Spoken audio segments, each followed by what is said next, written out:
Куаныш Сулейменов не только бизнесмен, но и человек с широкой душой. Свою профессиональную деятельность он начал обычным сельским учителем. Сегодня он не только глава крестьянского хозяйства, новатор, но и человек, который смог возродить умирающий поселок, свою малую родину. Еще в начале прошлого столетия здесь, в Жарминском районе Восточного Казахстана, ученые вывели элитную породу коров – казахская белоголовая. Но во время распада Союза, совхоз, да и само село пришли в упадок. Многие сельчане в поисках лучшей жизни уезжали в города. В школе из 300 детей осталось 180. Сердце щемило от мысли, рассказывает Куаныш Серикказиевич, что аул может прийти в упадок, а после и вовсе кануть в лету. И однажды ему на глаза попалась статья в газете о сельском хозяйстве. Материал произвел настолько сильное впечатление, что решил учитель Сулейменов возродить у себя на родине племенное животноводство. Раз у нас родина казахской белоголовой, надо возродить эту породу. Это ведь гордость всей страны. Да, нелегко было. Я написал письмо в Казахстанский инвестфонд, долго ждал ответ, волновался, но я был убедителен в доводах и расчетах, и меня поддержали. Труд был не из легких. До сих пор вспоминает фермер первую зиму, когда приобрели 150 голов, а тут морозы. Но выстояли и начали потихоньку восстанавливать и хозяйство. Но, как рассказывает Куаныш Серикказиевич, основной задачей было не столько разведение элитных буренок, сколько улучшение экономической и социальной обстановки в селе. А самое главное, надо было вселить веру в людей, что вместе они смогут все изменить к лучшему. Сейчас из Шалабая не уезжают люди, а молодежь, отучившись, приезжает в родное село. В крестьянском хозяйстве есть общежитие, столовая с трехразовым питанием. Ежегодно на развитие села крестьянское хозяйство тратит 15 миллионов тенге. Мы очень рады, что наш Куаныш, наш земляк, первым вошел в 100 новых лиц Казахстана. Стал победителем. Он и по жизни победитель. Посмотрите на село. Чисто, красиво. Дороги, освещение, детский сад. Все есть. А самое главное, у всех сельчан есть работа. Он помогает выпускникам школ. А в ближайшее время планирует построить жилье для молодых специалистов и мечеть. Сейчас в хозяйстве Шалабай 3500 элитных буренок казахстанской белоголовой мясной породы. За молодняком приезжают коллеги из других районов и областей. А значит, решил Куаныш Сулейменов, надо в селе развивать селекцию. Сказано, сделано. Выбрали издание. Его построил в 1913 году помещик Петр Амосов для изучения казахских коров. Но из-за революции работу прекратили. И вот именно здесь, в историческом месте, и будет построен мини-институт селекции. Но работы уже идут. Сначала удалось скрестить абердин-ангусскую породу с казахской белоголовой. Так на свет появились 3 бычка и 3 телочки, а уже спустя 2 года родилось 50 телят с отменными характеристиками. Из этого табуна вводим хороших племенных быков-производителей. Их потомство планируем раздать областям Казахстана. Таким образом, мы хотим улучшить качество пород. И уже есть интерес у зарубежных животноводов. Будем выходить на экспорт. Наших бычков хотят купить аргентинские животноводы. Они очень заинтересованы в нашей породе. Так мы вернем Казахстану позиции в мировой элите животноводства. А заинтересоваться есть чем. Вот это фото красавицы-буренки весом больше тонны, а вот этот бычок по кличке Брусок стал настоящей фотомоделью и сенсацией, достойной книги рекордов Гиннесса. На выставке в 1971 году в Москве он произвел фурор и занял 1-е место. Его вес 1450 килограммов, и никто еще не побил его рекорд. Сегодня благодаря Куанышу Сулейменову пишется новая страница в истории села и в истории племенного животноводства, да и всего Жарминского района. Здесь бережно хранят историю, помнят поименно всех своих земляков-героев Великой Отечественной войны, с уважением относятся к старикам, поддерживают талантливую молодежь. Сегодня передовой опыт хозяйства пользуется большой популярностью. Все, кто хочет заниматься разведением племенного скотоводства, приезжают сюда, в Шалабай, место, где возродили знаменитую казахскую породу коров. Ну а у Куаныша Сулейменова большие планы. Наша цель – вывести новую породу коров и увеличить численность казахской белоголовой. Но все возможно только при поддержке моих земляков. Они поверили в меня в трудные времена, верят и сейчас. Я вижу, как они с улыбкой приходят на работу, растят детей. Ведь самое главное – это развитие и процветание родной земли. Всего в 150 километрах от Усть-Каменогорска есть место, куда с удовольствием переехал бы жить и работать любой житель Восточного Казахстана. А все, кто хоть раз побывал здесь, говорят, что словно побывали за границей, в каком-нибудь швейцарском селе. Впрочем, от заграницы здесь осталось только название – Вавилонский сельский округ, что навевает на мысль, что путешествие за золотым руном греческие аргонавты побывали здесь. Есть такая легенда. Речь пойдет о селе с красивым названием Камышинка. Ровный асфальт, фонари и первая мысль, может, не туда свернули? Нет, именно туда. Все село Камышинка – это одно большое агрохозяйство, одна большая семья, которым вот уже на протяжении более 20 лет руководит Владимир Иосифович Акулов. Сегодня такие бизнесмены, как Иван Сауэр, называют Владимира Акулова своим учителем и наставником. У нас в ТО ФКХ 505 человек работающих, заняты в животноводстве, в полеводстве. Стараемся обеспечить работой, стараемся обеспечить жильем. Каждый год по 5-6 домиков строим за счет хозяйства. Хороших людей, кто добросовестно работает, учительница, либо он механизатор, либо там соцработник, стараемся обеспечить жильем, чтобы хорошо работали и комфортные условия создаем для них. Каждый год стараемся, около 2000 елочек садим. В том году посадили 2000 елочек, 800 тополей посадили, со стороны привезли из питомника. Улучшаем деревни, парки. Детскую площадку в Пругерово поставили. Сейчас Камышкина в этом году еще поставим, чтобы для детей, для школы было занятие, на улице поиграться. Все остальное, чтобы не где-то в интернете дома сидели, а именно развлечения для детей были. С каждым годом крестьянское хозяйство Камышинское растет и процветает. После развала СССР сельчане колхоза имени Ленина не стали создавать мелкие хозяйства, которые бы не выжили в одиночку, а поверили своему земляку Владимиру Акулову и отдали ему в управление 25% паев. И не ошиблись. Сегодня Камышинка – это самый крупный центр молочного производства в регионе. Здесь запущена молочно-товарная ферма на 120 дойных коров с самым современным оборудованием. Как говорят сами доярки, они как волшебницы, лихо управляются с киборг-техникой. Всего же в Камышинском 3 фермы и почти 7000 голов крупного рогатого скота. А буренки дают 45 тонн молока в сутки. И если вы любите молочную продукцию восточно-казахстанских производителей, то знайте, она сделана из молока, обогащенного кальцием, буренок села Камышинки. Спросите, почему? Да потому что коровы здесь безрогие. И это ноу-хау камышинцев. Настоял на ее разведении Владимир Акулов. Он изучил опыт в разведении этой породы у иностранных коллег и решил, для такой безрогой, но очень симпатичной породы подойдет и местный климат, и кормовая база. И теперь безрогие красавицы – бренд Камышинки.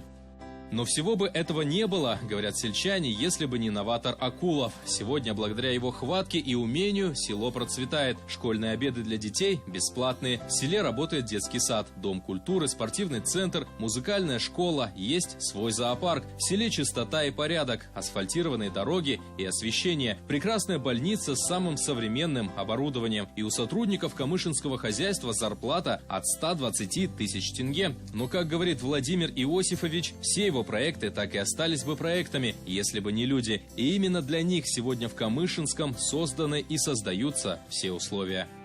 Мы очень хороший компаньон «Восток молоко» и ферма «Эмиль».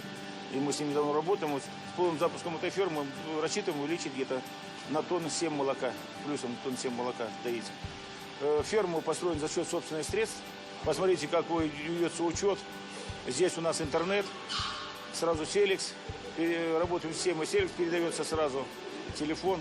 Все сделали по последнему. Оборудование это стоит, вот это только оборудование, которое здесь стоит, 181 миллион тенге. Вот здесь. Но вообще в эту ферму вложено немало денег, еще будет вложено.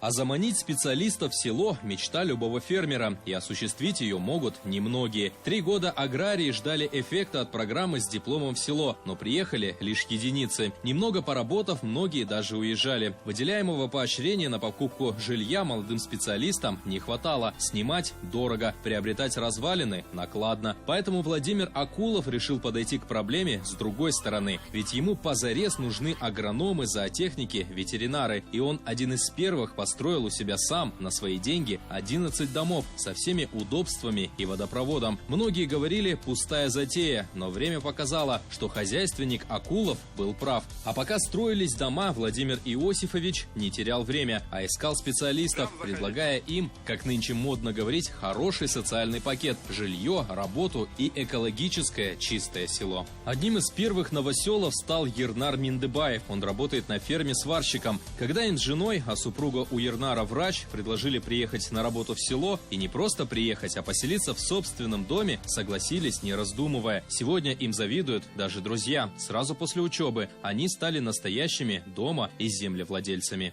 Первое, я думаю, что крыша над головой. Первое. А работа здесь есть, все обеспечено, все нравится нам.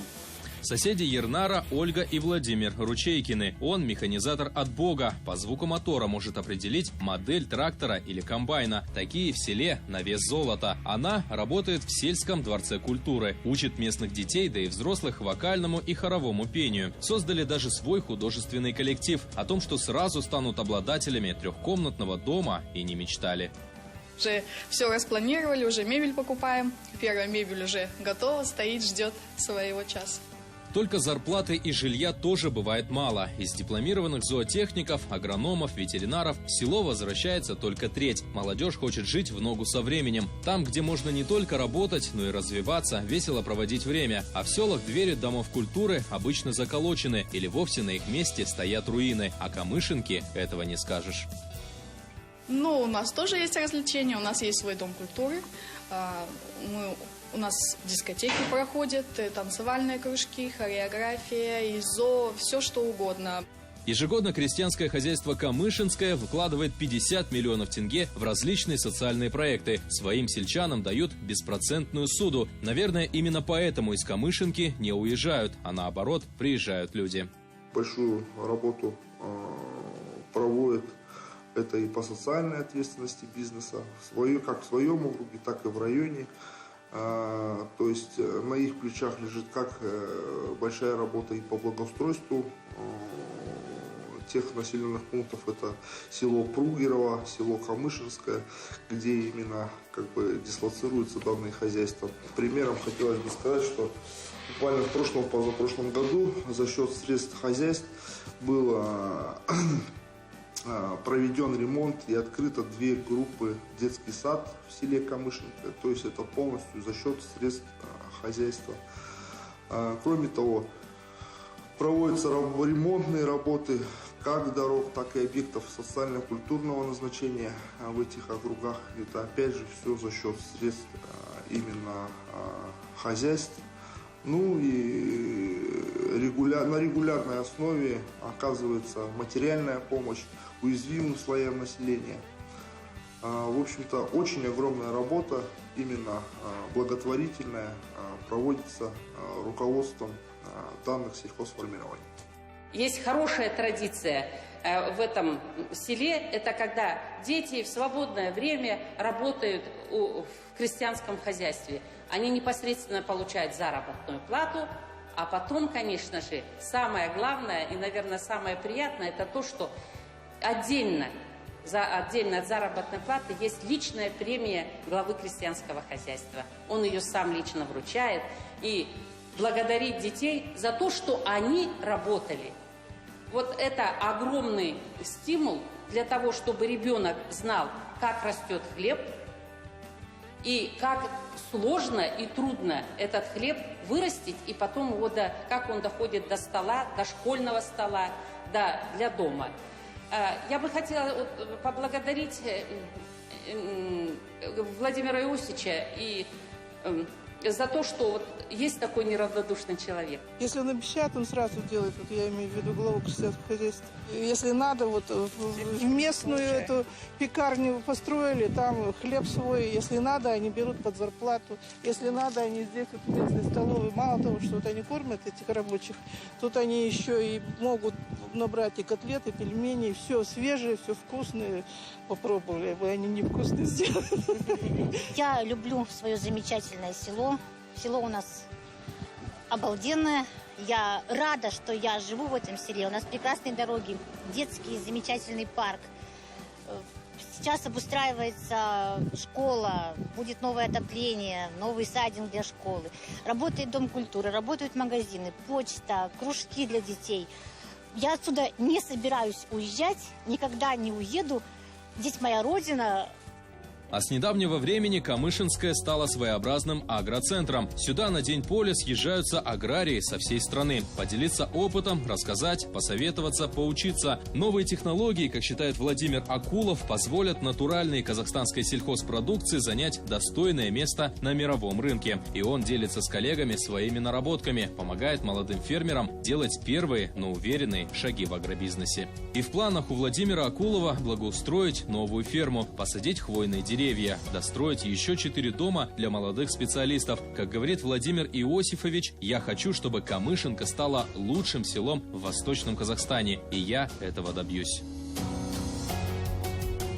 В этом году передовые хозяйства Сулейменова и Акулова стали экспериментальными площадками для нового вида культуры – сои. Ведь сегодня в мире происходит соевый бум. Количество компаний, перерабатывающих сою, растет с геометрической прогрессией. Бурно развиваются биотехнологии. И именно сейчас Восточный Казахстан может стать одним из основных экспортеров бобовых. Прежде всего, в восточном регионе страны благоприятные климатические условия. Растение будет получать необходимое количество влаги, а количество солнечных дней позволит сое созреть. Вегетативный период растения 110-115 дней. И делают все аграрии по-научному. Именно для этих хозяйств НИИ сельского хозяйства вывела новый сорт сои – Берлик. Он не только скороспелый, но и адаптирован к погодным условиям. Урожайность составляет более 30 центнеров с гектара. Еще 2 сорта – Баян и Восточная красавица – проходят испытания в Государственной семенной инспекции сорта испытания. Урожайность этих сортов порадует аграриев – до 40 центнеров с гектара. Мы уже 2 года на опытных делянках его получаем. Он нас устраивает. При этом мы сохранили вегетационные сроки и сохранили урожайность, ту, которая была заложена в программе. Поэтому это первые шаги, которые мы делаем по пути, значит, внедрения в области этой культуры. Понятное дело, что это новая культура и требует определенного времени для изучения. И я надеюсь, что вот эта привлекательная цена и спрос, огромный спрос на эту культуру заинтересует наших крестьян. И спрос уже после посещения Акимовой области нашего хозяйства, спрос уже появился на эту культуру. Я надеюсь, он будет возрастать. И наша задача, значит, в ближайшие годы увеличить производство. Результаты уже есть. Соя, которую вы видите вот здесь у нас на посевах, она дает урожайность в производственных условиях до 30 центнеров с гектара. Если считать по рентабельности, ни пшеница, ни подсолнечник не сравнится.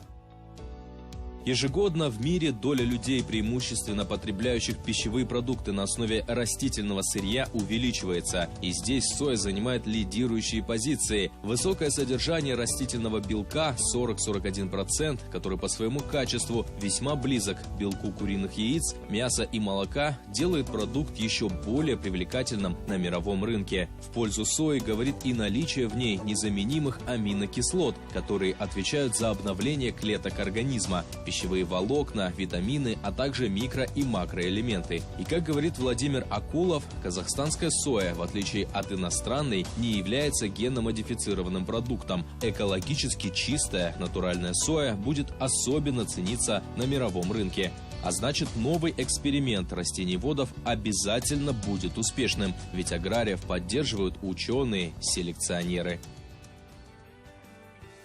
Сегодня взгляд китайских покупателей сои обращен на близлежащие государства, которые позволили бы ему диверсифицировать поставки сои из Северной Америки и тем самым обезопасить свою продовольственную безопасность. Каждый день мы покупаем свежие продукты, и все это благодаря труду сельских тружеников, всех тех, кто от зари до зари, без выходных дней и отпусков трудится на земле, выращивает хлеб и овощи, поставляет на наши столы молоко, мясо, мед, злаки и другие продукты питания. Не секрет, что агропромышленный комплекс – это важнейшая составная часть экономики любой страны. Именно агропромышленный комплекс определяет уровень продовольственной безопасности государства и социально-экономическую обстановку в обществе. Сегодня Восточный Казахстан – это стартовая площадка многих инициатив в агропромышленном комплексе. И лучшее тому подтверждение – новаторские проекты Куаныша Сулейменова и Владимира Акулова. Они пробуют внедрять все самое современное, передовое в разных направлениях. От мясной переработки до переработки сельскохозяйственной продукции, строительству молочно-товарных ферм, грамотному земледелию. Это и вызов старому, и достойный ответ всему новому и перспективному. Огромные территории и возможности создают условия для того, чтобы наша страна впредь являлась сильнейшей аграрной державой в мире, считают Куаныш Сулейменов и Владимир Акулов. Несмотря на то, что современные сельчане уже не работают, держа в руках мотыгу и лопату, а работают на компьютеризированных животноводческих комплексах и пересели в кабины комбайнов, больше похожих на космические корабли, их труд по-прежнему имеет большое значение для процветания и благополучия нации. Самоотверженный труд аграриев во все времена достоин преклонения и восхищения.